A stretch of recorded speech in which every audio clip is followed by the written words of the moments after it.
Hi, today we learn about ergonomics of aging. Our learning objectives: what is aging, physiological and social theories, changes associated with aging, and then modification in workstation to address problems associated with aging. Psychological and social theories of aging will also be discussed in detail. These are some changes during aging. Look at this.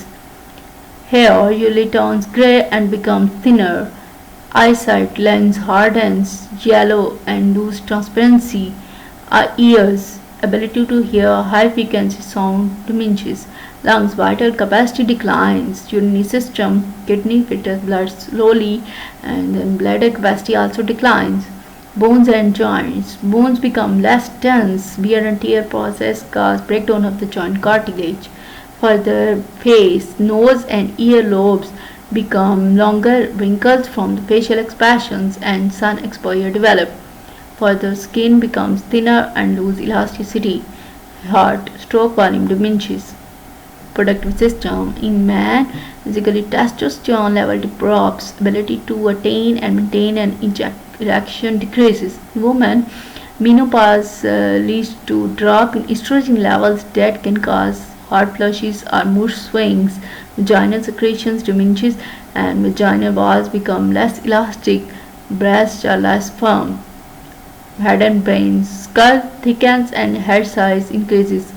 Brain decreases in size. No indication that affects mental function. What is aging?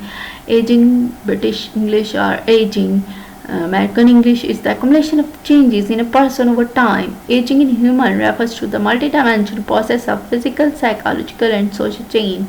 Some dimensions of aging grow and expand over time while others decline.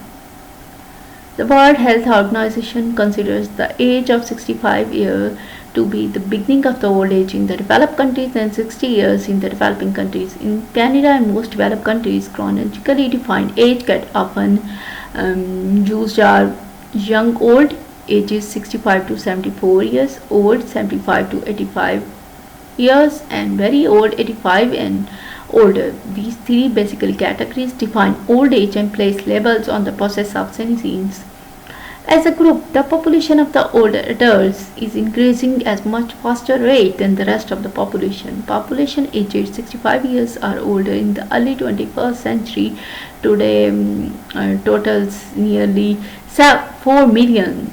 In the year 2020, the baby boom generation, those born between 1946 and 1964, will enter the ranks of those over 65 years of age. In the next 45 years, the older the population in North America is expected to triple in size.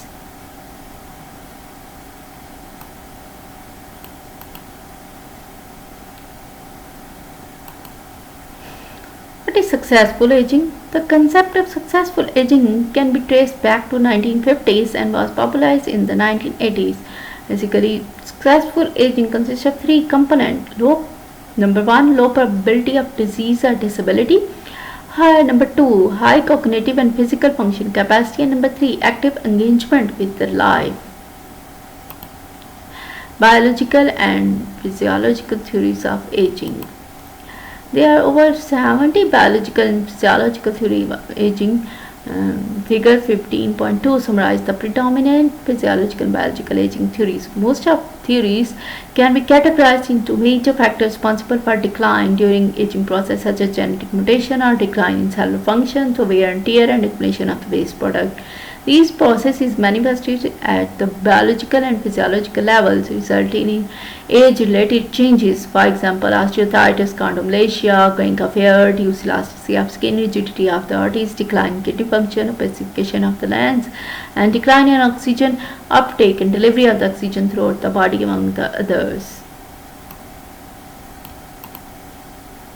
These are basically biological and physiological theories of aging. This summary of the prominent biological and physiological theories of aging identifies three main categories of the biological theories: gene mutation, cell waste product accumulation, and then wear and tear. Genetic mutation includes antagonistic pleiotropy theory. Further, it includes free radical damage, then error catastrophe theory, and then evolutionary theories. Shallow waste product accumulation basically include waste accumulation theory, side this insulin resistance, then advanced glycation and telomeres and half-life. Then wear and tear include insulin resistance and circadian deregulation and evolutionary theory. Biological theories are linked with the physiological theories of aging through the physical science of aging. For example, wrinkles are the manifestation of the collagen cross-linkage. Decreased endurance is the partial result of the decreased oxygen uptake, and the shallow changes in the metabolism, joint stiffness, and arthritis are thought to be partially a result of insulin and autoimmune disorders. Physiological theories, when combined with biological theory, basically contribute somewhat more to our understanding of the functional ability and aging in relation to the performance of the productive work. The functional implications of these changes are numerous. Several important functional changes associated with the aging include decreased strength, declined time respiratory measures, increased brittleness of the bone, increased stiffness of the tendon, ligament, and muscles, and reduced vision and reduced hearing. It is, however, important to note that there is a great variability in the functional ability and decline as one ages. Yet many of these functional changes have implications for the older workers that can be addressed through the ergonomics intervention. For instance, changes in the workstation design, use of the workstation modification, and use of the assisted technologies often offer the older worker opportunities to remain at work and maintain optimal performance. Many functional problems such as inability to see or hear can be ameliorated through assistive technologies such as electronic magnifiers or computer magnification software.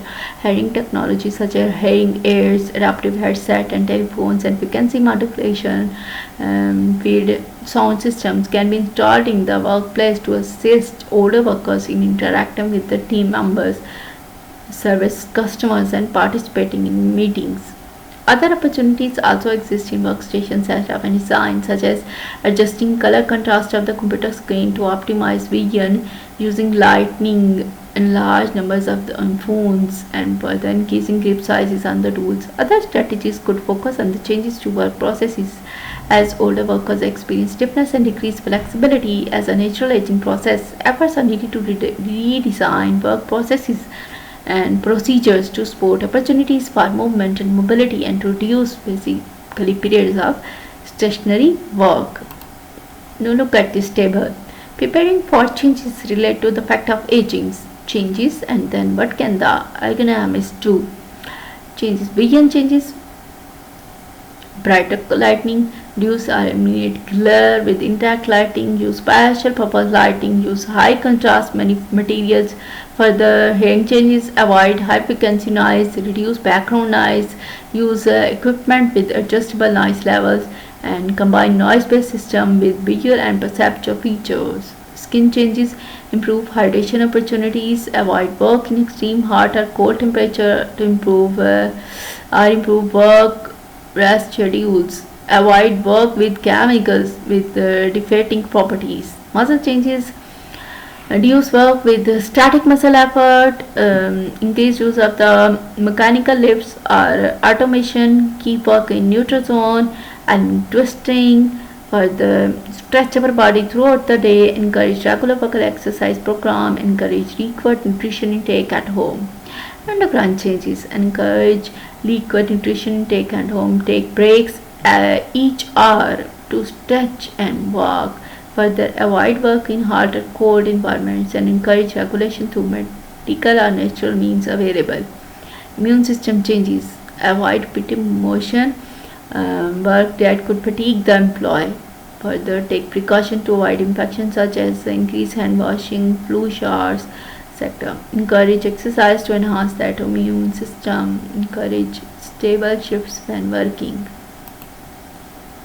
Psychological theories of aging. Functional ability and participation in productive work are directly affected by the psychological factors. Today, psychological theories of aging has focused mainly on post-retirement ages. The most prominent psychological theories of aging include longevity, productivity, adaptive capacity, disengagement activity, and continuity theories. Further, figure 15.3 groups these theories into three distinct themes: genetic, adaptive, and static. These theories and themes contribute to how the workers perceive as well as believe in their ability and capacity to function as they age.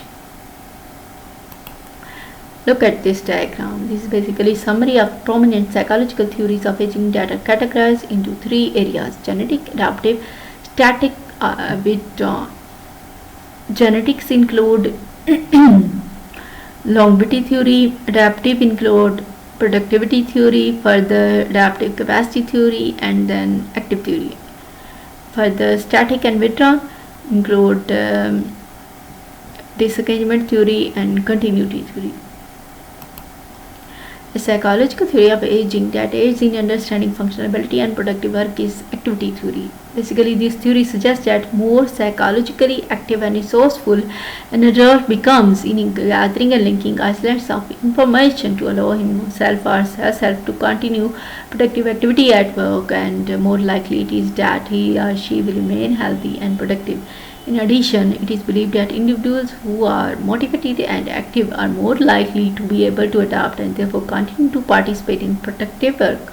Consequently, they are less likely to retire prematurely. Activity theory is believed to be an important contributor to the older adults and older workers' productivity. The workers at the garment factory indicate that employer encouraged departure from work before age 65. Drawing on the psychological theories of aging, what might an ergonomics provide by way of education or information as these workers are making decisions about continuing to work? You know from the psychological theory of aging that activity theory is the most positive approach to encouraging long-term healthy aging. The garment industry changes its view of old workers. What type of education session might you provide for older workers in this factory? An example would be as follows: Session 1, Aging Myths and Facts. Session 2, Further Safe Work Strategies for Aging Employees. Session 3, Coping with the Injuries. And then Session 4, Injury Prevention Strategies. How would you convince the employer to support these sessions? You would first educate the employer about the facts and myths regarding the aging workforce, then outline benefits and expectations of an old worker, especially the prospects of the high productivity through proper economics assessment and remediation. Also highlight the older workers are absent less often than young workers if they are working in a positive supportive environment. Sociological theories of aging.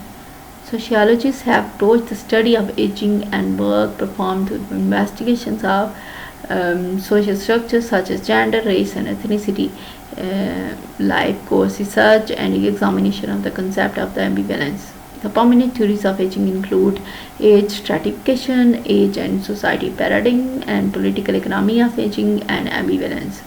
Sociological aging theories and related themes can help therapists understand the older workers' ability to participate in the environment and remain active in the productive work.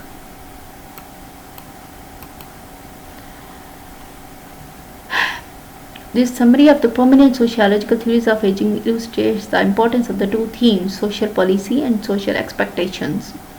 Social policy include political economy of the aging and ambivalence, and social expectation, age stratification and aging in society paradigm. Social policies such as mandatory retirement also shape and reflect national perspectives on ageism and stereotyping of the older people as not having the physical or cognitive capacity to be economically productive and to contribute to the society. With removal of the mandatory retirement, new views and perceptions about the capacity of the older workers will emerge over time. If the mandatory retirement policy changes, employees at the garment factory may begin to exert pressure through the union agreements or on their own to try to stay at work longer. Consider the impact of the change in the maintained retirement and older workers decide to remain at work in the garment factory. As a therapist, you are being asked to come to a health and safety meeting and advise the employer on how to create an ergonomically older worker friendly workplace. You identify the following issues and recommend steps to develop a plan to assist this workplace. Issue 1, Employer Ambivalence.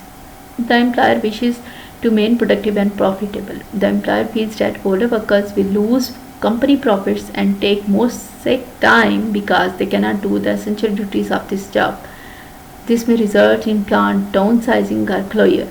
Therapist recommendation: conduct a task analysis to identify essential duties of each job, then determine the areas of the productivity that place the company most at risk.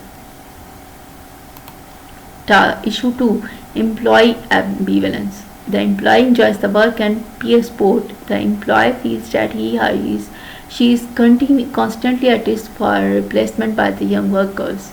Therapist recommendation: use information obtained from the task analysis and productivity determination from the issue 1 and identify through workstation and employee assessment.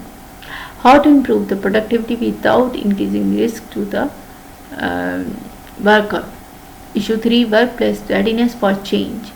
Some workplaces don't have policies and procedures in place that can be used as a platform on which to return an employee to work or accommodate an aging workforce. Therapist recommendation: basically, the workplace should have an accommodation policy in place to remain in compliance with human rights legislation, such that you work with the health and safety committee to develop a joint policy with management and union impact.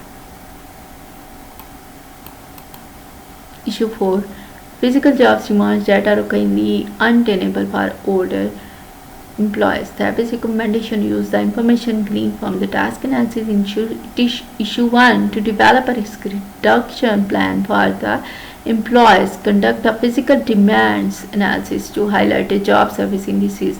Such items can be proposed using simple ergonomic principles such as moving a load closer to the employee, tilting a table, or providing work rotation. Thank you.